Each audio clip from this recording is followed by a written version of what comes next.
ପିଲାମାନେ ଆଜି ହେଉଛି 20 ଫେବୃଆରୀ 2026 ମସିହା। ଆଜିର ଏହି ମର୍ଣ୍ଣିଂ ଆସେମ୍ବଲି କାର୍ଯ୍ୟକ୍ରମକୁ ସମସ୍ତଙ୍କୁ ସ୍ୱାଗତ।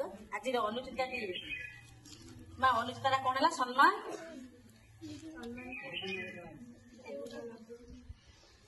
ସମ୍ମାନ କିଏ ଦେଉ ବା ନ ଦେଉ ସେଥିରେ କିଛି ଯାଏ ଆସେ ନାହିଁ, କିନ୍ତୁ ତୁମେ ତୁମ କର୍ତ୍ତବ୍ୟ କରି ଚାଲ, ସମୟ ତାର ଠିକ ଜବାବ ଦେବ।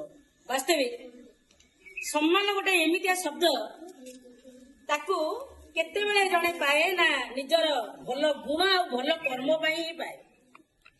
ଯଦି ଆମେ ସତ୍ୟନିଷ୍ଠ, ପରିଶ୍ରମୀ ଆଉ ଆଚରଣରେ ଭଲ ହେବା, ତାହେଲେ ନିଶ୍ଚିତ ଭାବରେ ଆମେ ସମ୍ମାନର ଅଧିକାରୀ ହୋଇପାରିବା।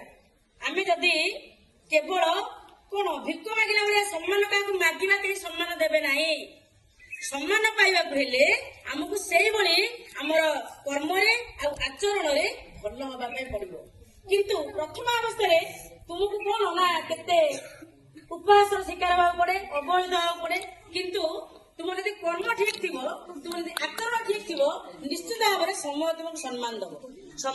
କେମିତି ନା ପିଲା ଇତିହାସର ପୃଷ୍ଠା ଉନ୍ମୋଚନ କଲେ ଆମେ ଦେଖିଛେ ଆମର ଜାତିର ପିତା ମହାତ୍ମା ଗାନ୍ଧୀ, ସେ ଯେତେବେଳେ ସତ୍ୟ ଆଉ ଅହିଂସାକୁ ନିଜର ପାଥେୟ କଲେ, ସେତେବେଳେ ସେ ବହୁତ କଣ ଅସୁବିଧାର ସମ୍ମୁଖୀନ ହୋଇଥିଲେ, ମାନେ ବହୁତ ଅପମାନିତ ହୋଇଥିଲେ, ବହୁତ ଅବହେଳିତ ହୋଇଥିଲେ। କିନ୍ତୁ ସେ ତାଙ୍କର ପଥରୁ କେବେ ବିଚ୍ୟୁତ ହୋଇନଥିଲେ।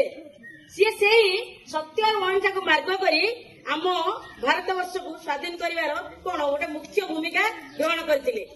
ଯେଉଁଥିପାଇଁ କି ବିଶ୍ୱମାନ୍ୟ ସେ ପାଇଛନ୍ତି ସମସ୍ତଙ୍କ ହୃଦୟରେ, ପ୍ରତି କୋଣ ଅନୁକୋଣର ହୃଦୟରେ ସିଏ ଆଜି ଜାତିର ପିତା ଆଖ୍ୟା ପାଇଛନ୍ତି।